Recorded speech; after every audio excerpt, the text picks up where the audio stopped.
How's it going, guys? Tony Sauce here, and in today's video we're going to be doing a complete beginner's guide to PvP in Elden Ring. We're going to be going over a ton of stuff, so feel free to pause and come back to this video if you need to. There's also going to be the full written guide in the description of this video, so feel free to check that out. So to start things off, we're going to talk about the difference between a duel and an invasion. Now, a duel is a 1v1 fight where healing is not allowed.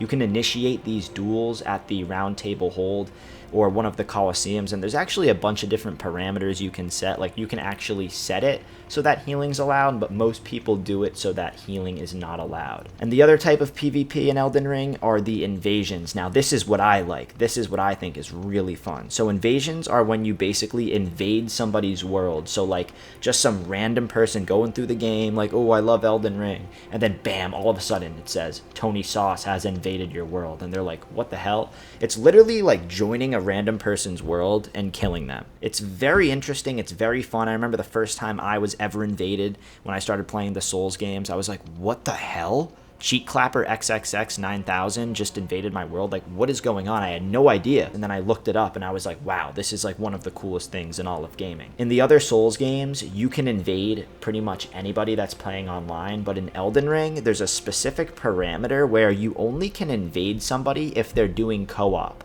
The only way you can get a single player invasion, like a one-on-one invasion, is if the host activates the Taunter's Tongue, one of the multiplayer items. Basically lures in invaders. Other than that, you only can invade someone if they're doing co-op. So if you invade, you're pretty much always going to be going up against a 2v1 or a 3v1, but don't really worry about that because I'm going to give you a ton of tactics deeper on in this video to help you overcome some challenges with getting ganked. So if you guys want to do like a 1v1 duel officially, you can come over to the Round Table Hold and come up to this Statue of America right here, and then just put in your parameters. Pretty simple stuff. One thing I want to point out is the Colosseum password. You may be wondering what this is.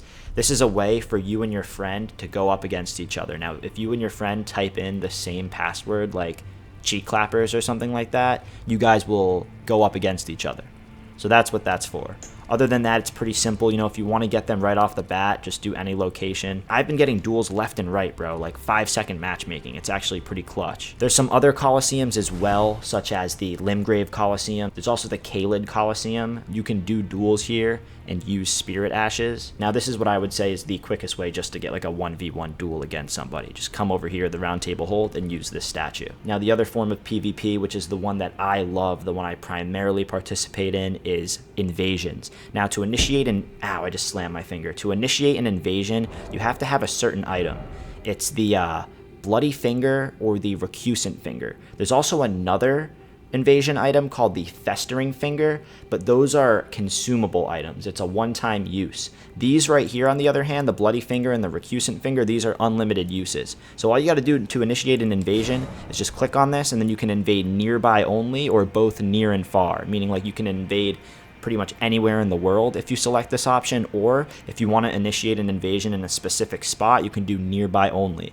So here I'm at Mohg's Palace, and I've been invading here because like everyone's coming here to do the DLC. So I'm like, oh, I'm the protector of the DLC. So I'm doing nearby only. So to get these items, the Bloody Finger and the Recusant Finger, take a look at my written guide. There's going to be links on where to get these, but just right off the bat, Bloody Finger, you get this from White Mask Vare's questline, and then the Recusant Finger, you get this from Mount Gelmir, which is, if you're not familiar, it's this area here on the map, but more in-depth details will be in the written guide, link in the description. There's also some other multiplayer items here as well, such as the Duelist Furled Finger. So this is where you put down a red sign and someone will basically spawn you into their world as an invader. This is more meant for like doing duels, but at the same time, like, you know, someone could spawn you in with like 3 people on their team and then they just gank you as soon as you spawn in. So I actually stay away from these two. This one right here is like you just put your sign out to every summoning pool.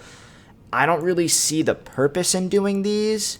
I typically just go with the Bloody Finger and the Recusant Finger. People used to use these a lot when they would do duels. Like before they added the Colosseum, the unofficial dueling place was like, I think it was like right here at the main academy gate. You would just see like a bunch of invasion signs. You'd summon someone into your world and you guys would duel. But now that they have the Colosseums, I mean, I don't really see a purpose in doing that anymore. So, like I said, I typically stay away from these two items, and I just use the Bloody Finger and the Recusant Finger. So the thing about an invasion is it's a lot different than a duel. There are no rules at all. It's pretty much you do whatever you can to kill the host, and the host is also going to do everything he can to kill you.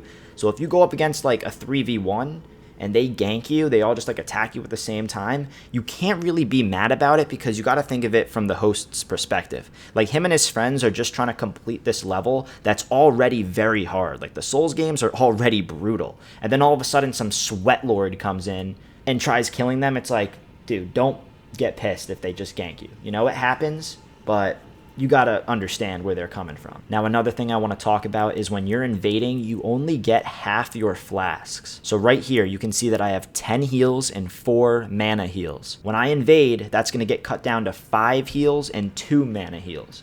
So you gotta keep that in mind, all right? Don't be surprised when you invade and you're like, what the hell happened to my flasks? You only get half your flasks when you invade. However, when you get a kill in PvP, one of your flasks is replenished. So like, if you kill one of the cooperators, like you've probably seen it before, when you do co-op, you spawn in as like a yellow spirit. If you kill one of those yellow spirits, you're going to get a +1 flask. So like if you run out of flasks, but then someone on the other team dies, you'll get a flask for blue and red. So those are just the basics of PvP. I wanted to get that out of the way. There is a lot of in-depth and nuance to PvP in Elden Ring, especially invasions. So we're going to be going over my strategy later in the video. But let's get into part 2, which is your build.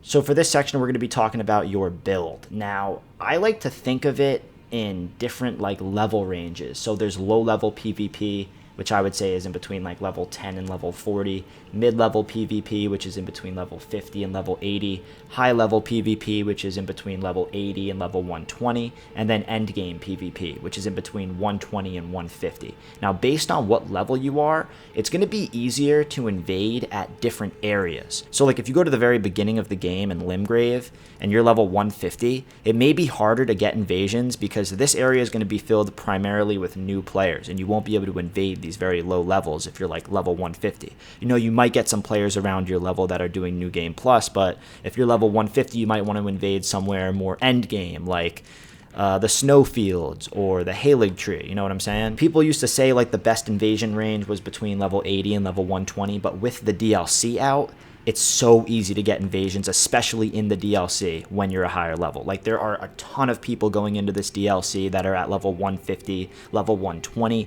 So my guy right here, he's level 133. This is my Strength Faith build. Dude, I am getting non-stop invasions in the DLC. And obviously that's because the DLC just dropped. Everybody's playing it. It's very populated right now.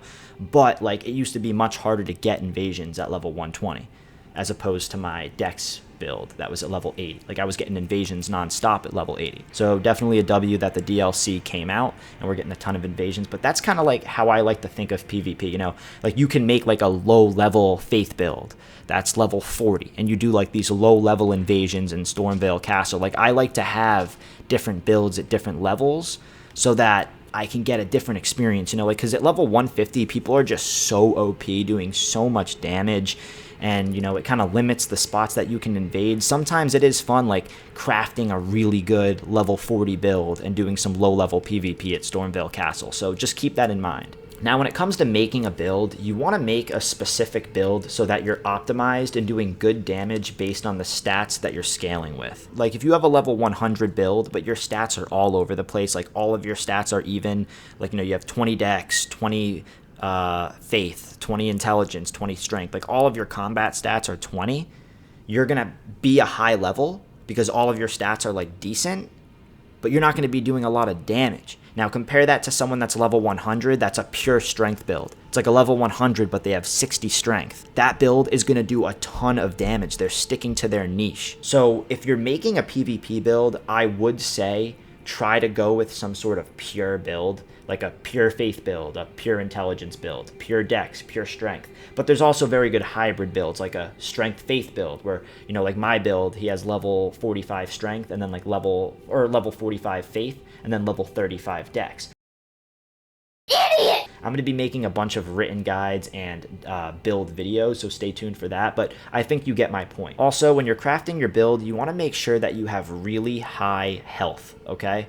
Especially in Elden Ring. This was something that I wasn't super concerned about in Dark Souls 3, but in Elden Ring, like, you can make some incredibly powerful builds, and these people that are sweating in PvP, they're really optimizing their build. They're buffing themselves with spells, buffing themselves with, like, weapon buffs and shit like that, trying to do a ton of damage. My point is, people can do a ton of damage in Elden Ring. So you want to make sure that you have a high health pool. Like, I'm running 60 Vigor on this build, and I'm also using Erd Tree Favor +1 and Crimson Amber Medallion +3. Now I'm just going to go over a few good talismans to help you with your build, so keep these talismans in mind. Crimson Amber Medallion is great. Erd Tree Favor is great. Radigan's Sword Seal is good. I like it in low-level PvP. It can be very good in low-level PvP. It basically boosts like 5 of your stats by 5, but you also take increased damage. I think you take increased damage by 15%, which is pretty hefty.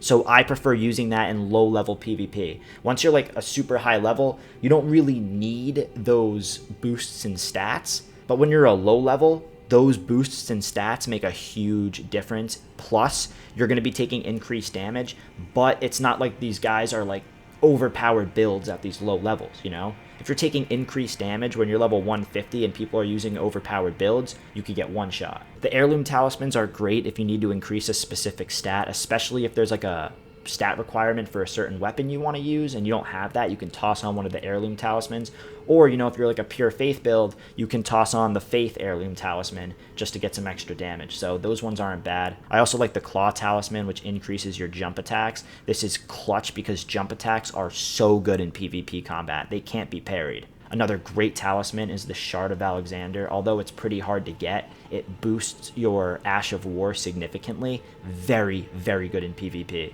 Also, the Blessed Dew talisman is great in PvP, especially in invading. This talisman slowly regenerates your health, so it's very important to throw this on. If you run out of flasks, you can basically retreat and then throw on the Blessed Dew talisman and chill for a little bit, and you'll regain some health. Now, this is a talisman I never just keep on all the time. It's one that I will swap to. Something else I want to talk about for your build is utilizing your inventory. So many beginner PvPers do not use any items in their quick slot. They use none of their inventory items. There are so many good inventory items here, fellas. Come over to crafting, like, look at all of this.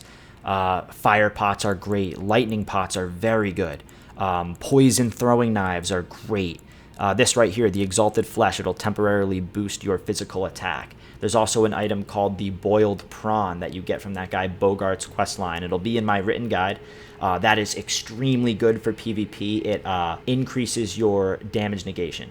Very good defensive buff. But not enough people are utilizing their inventory, fellas. Like these rope pots right here. Look, I'm going to craft one, and I'm going to show you like a great way to use this. So these rope pots, I'll throw it in my inventory. Like typically my inventory will look like this. A rope pot, a couple just regular pot. These are rot pots, but like just any sort of like throwable pots, and then poison throwing knives. I always use poison throwing knives, bro. Poison throwing knives are so good in PvP. If you can get somebody poisoned, you are cooking, dude. It puts so much pressure on them. If they don't have any sort of poison heal, it's a big L for them. Now, the rope pots are very good if you're being chased by a bunch of people. Like, let's say you have a 2v1, a 3v1, and they're chasing you, putting pressure on you. As you run away, you can just throw a rope pot behind you. Bang! Does a little bit of damage, stuns them, and you can get a little bit more distance on them in case you got to heal or reposition yourself. And then, like I said, the poison throwing knives. These come out so quick. They do a little bit of damage, and they poison your enemies. A great way if you're, like, PvPing someone, you know, you throw a little poison knife at them. It's great. Something else with your build that is so important. You guys need to do this right now. You need to put your heals in your pouch, all right? And now these are so clutch in PvP because if you keep them in your regular quick slot thing and you have a lot of pressure, bro, you're like flipping through your items. Oh, fuck, poison darts, rot pot. Fuck, where's my heal? Where's my heal? And you're flipping through. Bam, next thing you know, you're dead. Your cheeks are clapped, bruv. But when you keep them in your pouch, all you got to do is hold down triangle and then select whatever heal you want. It's so clutch, bro. Instead of flipping through my inventory, I just dodge, quickly use my pot. It was a game changer for me, boys. Like, when I started putting my heals in my inventory, it was such a game changer. Now those are just like the fundamentals for making a PvP build. I'm going to be making actual build videos later on, so stay tuned for those. But let's dive into the next section, which is the most important part, the combat. Now if you want to be a good PvPer in Elden Ring, you need to know the combat and the mechanics of it in depth. So we'll go over some of the combat mechanics real quick. Now to start off, we're just going to go over the R1 attack, light attack. Everyone knows it, just R1 swing. Next, we're going to talk about the rolling R1, all right? Now, see how it's like a quicker attack? It's more of a counter attack. You can dodge from someone, then press R1, and you're going to get a quicker attack. Now, this same exact animation can be used when doing a crouch R1. So, crouching R1 is the same animation as a rolling R1, so keep that in mind. I'm two-handed right now. This is the rolling attack. It's a very quick poke. Now, if I want, I can just like crouch and then do a quick poke. So keep that in mind. Like a lot of times you can just do like a crouching R1 to throw them off, do a quick attack. Next is the R2 heavy. Very good roll catch, all right? Roll catching is when someone's rolling away and you basically hit them as they land, getting a hit off. It's very good when someone's panic rolling, bro. You want to try to roll catch them. Now, if you just swing at them, it's going to be pretty easy for them to dodge. But if you time it, you time like an R2 poke, and you land it as soon as they land their dodge, you're going to get a roll catch, and it's a great way to finish someone off. Now, we also have the charged heavy right here. Now, this is very good for baiting people, all right? Sometimes when I'm doing PvP, right, someone's like far away from me, I'm going to do like a charged heavy that obviously won't hit. I'm like so far away from them, I'll just do like a big R2 heavy. Then they come in to punish, and I do a quick R1. It's a very good bait. I call it like the bait and switch. Now this R2 bait is a very good thing. They come in to punish, bang, quick R1, and it can be used with pretty much like any slow animation. It's not really about doing it with R2. You can pretty much do this with any sort of attack as long as you know what you're doing and you know the move. It's basically just baiting someone. So like let's say the guy is standing at the bonfire right now. Sometimes I'll just do like a quick 1, 2 that obviously won't hit. He'll think that I'm like done with my combo. I'll do like 1, 2, he'll come to punish, and then a quick follow-up. And it's so good, dude. It always throws them off. So many of my hits come from me just like, sometimes I'll even unlock and I'll like attack in a weird direction. They'll come in to punish, quickly turn and get an R1. Very, very good. Baiting is so good in PvP. Alright guys, this is a very good example of the bait and switch technique that I really like using. This is one of my actual videos on my channel from like 2 years ago. Alright, I'm going to do some commentary over it and kind of explain what my thought process is. So right here, I do like a hit that obviously won't hit. He comes in to punish and I get him with that catch flame spell. Ready? I'll show you it again. So I'm right here. Like that's obviously not going to hit. See how he comes in to punish? Bang, catch flame. Very, very good technique here. See if I do it again. Nah, I just killed him. But here, let me break that down one more time. This is a good example. 1, 2. Obviously, those aren't going to hit. I do 2 swings. He thinks I'm like done with my combo. He's coming in to punish. As he comes in to punish, I get him with a quick catch flame, which does heavy damage. The only thing about this is like you got to be careful because a good counter to the bait and switch technique is when someone does a jumping attack. Like if he came in and did like a jumping attack from kind of far away, he's going to win that encounter. But if he just walks up to me trying to punish, I get a quick catch flame attack off, all right? Another attack is the dodge R2. Now, you know, this can be good for a roll catch. Sometimes when you do the dodge R1, they're expecting an attack after. So instead you can do the dodge R2. It's a little bit slower and you can roll catch them. Then we have L2, which is the Ash of War, one of the most important things in PvP. You gotta know how to use your Ash of War. Now this one is Flaming Strike. It is my favorite in the game. This one is like old reliable. I've been using this since like the very beginning of the game when Elden Ring came out, when I was doing like level 30 PvP. It's so good because the L2 is just throwing out flames. If I press R2 after, he follows up with a big swing. And if you get them with that flame, that initial flame, it stuns them, and you almost always get the R2 off. So this is so good because this doesn't do a ton of damage, but that does a lot of damage.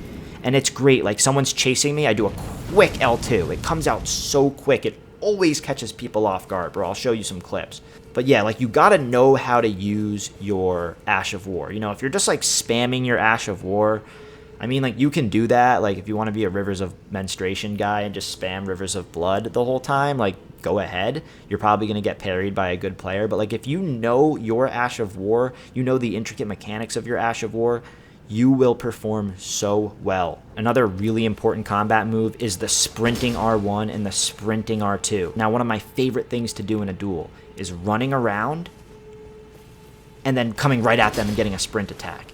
It works so well. You just run in a circle and then immediately do a quick sprint attack. All right, fellas, I want to show you some of these combat techniques in a real match. So the first one is the bait attack. All right, or now I'll show you guys the sprinting one because this guy's being aggressive. So you sprint around and then you come in with a quick sprinting attack. It's so good. Sprinting, that was a sprinting R2. You know, you can do that with a sprinting R1 as well. You just kind of sprint in a circle, let him cast his spells, you know, sprint in a circle. I'm going to dodge towards this right here. Okay, that's ridiculous. I literally dodged right towards it. But yeah, watch this. Ready? I sprint, quick R1. Then my Ash of War. Whatever, that's okay.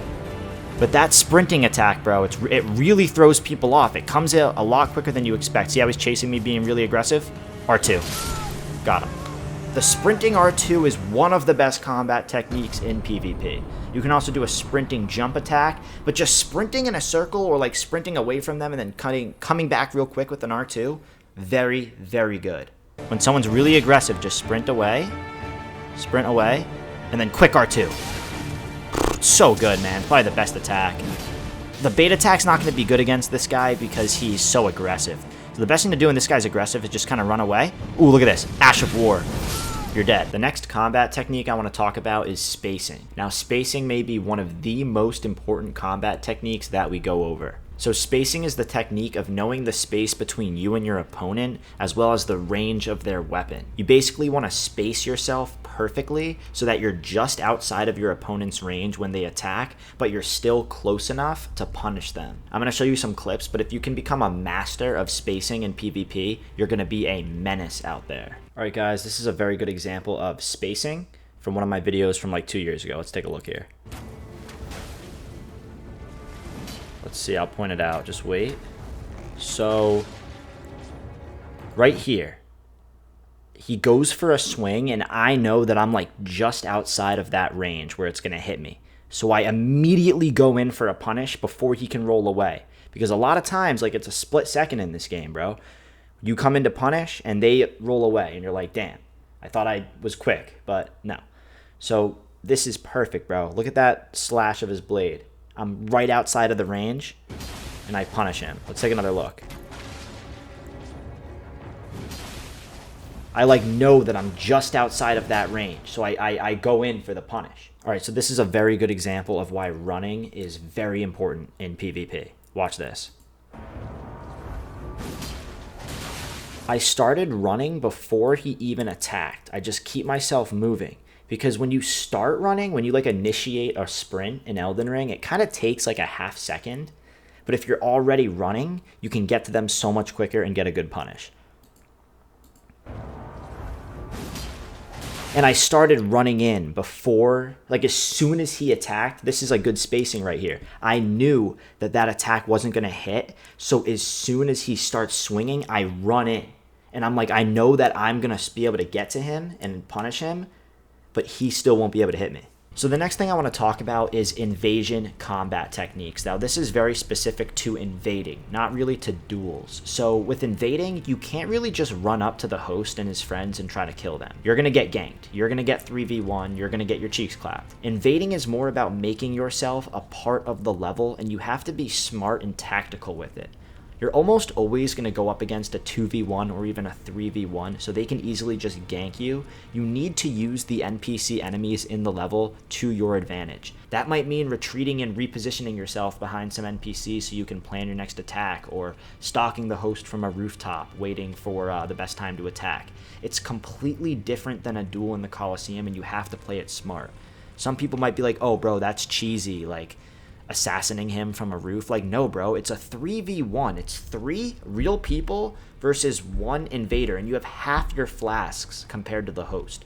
Like I said earlier, with invasions, anything goes. If you get ganked by 3 people, you can't really get pissed because you got to realize these people are trying to get through this level. You are an enemy. You are an obstacle in the level. So a combat tip with invading. When you're being pressured by multiple people, I said this earlier, throwing rope pots behind you can help ease that pressure and inflict some damage on them and allow you to get away to either heal up or reposition yourself. Having a high poise weapon such as a greatsword or an Ash of War that increases poise can be essential in certain situations. For example, the Ash of War stamp upward cut can be very good because it allows you to poise through attacks and get a huge swing on multiple enemies that are ganking you, inflicting a ton of damage. So like if you're getting pressured by 3 dudes, you can just do the stamp upward cut. You're going to take a few hits, but you can do the stamp upward cut to boost poise and then massive hit on all 3 of them. All right? Now if you just have like a dex weapon and you try to turn around and hit them, they're going to hit you and you're not going to be able to poise through their attacks and get your hit off. So I do think strength weapons are very, very good in invasions. Other than that, it's really all just about practice. When I first started invading, when I started playing the Souls games, I was terrible. I was getting killed every single time. But as you practice and as you do more invasions, you become a much better player. Also, if you don't know how to parry, you need to start learning right now. When I started invading, I did not know how to parry and it was rough. And I told myself, I'm going to dedicate the next hour of my invasions only parrying. And by the end of that hour, I got it down. It's not that hard to learn. You just got to dedicate yourself to it. Like parrying can be scary because if you miss, you're going to take a lot of damage. So a lot of people will just be like, fuck it, I'm going to avoid it. But if you just dedicate like an hour to learning how to parry, you're going to be so much better. And that shit is key in PvP. If you can master parrying, you're going to be a beast out there. If you guys have any questions, drop them in the comments below. I answer every single one of my questions. Make sure to like, comment, and subscribe, and I will see you guys in the next video. Peace out.